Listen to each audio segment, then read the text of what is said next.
Libreville, la capitale du Gabon, sera la capitale du climat du 29 août au 2 septembre 2022 à l'occasion de la Semaine africaine du climat qu'elle abrite.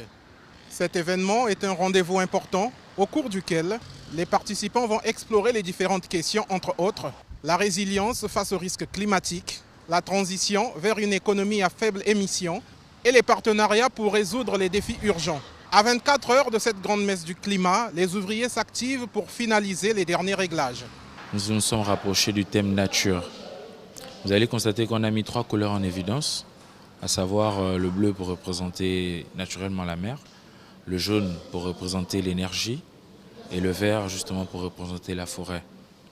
Vous allez constater que la salle, nous allons utiliser des couleurs blanches parce que ce sont des pays qui ont fait un choix. Ce choix, c'est de protéger justement notre zone, notre potentiel climatique.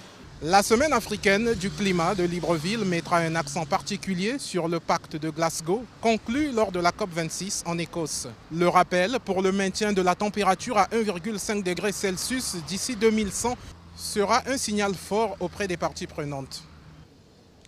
Toutefois, ces assises veulent aussi servir de cadre en vue de la COP27 prévue en novembre 2022 à Sharm el-Sheikh en Égypte.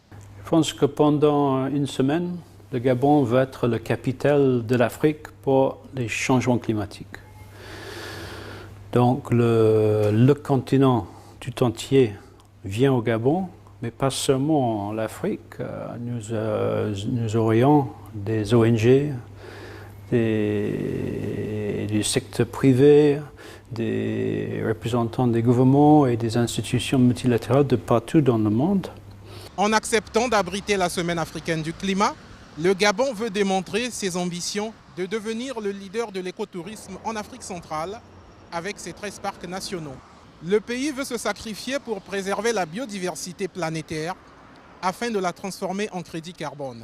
Toutefois, la survie de la planète dépend grandement des moyens mis à la disposition de l'entretien du bassin du Congo, deuxième poumon écologique mondial.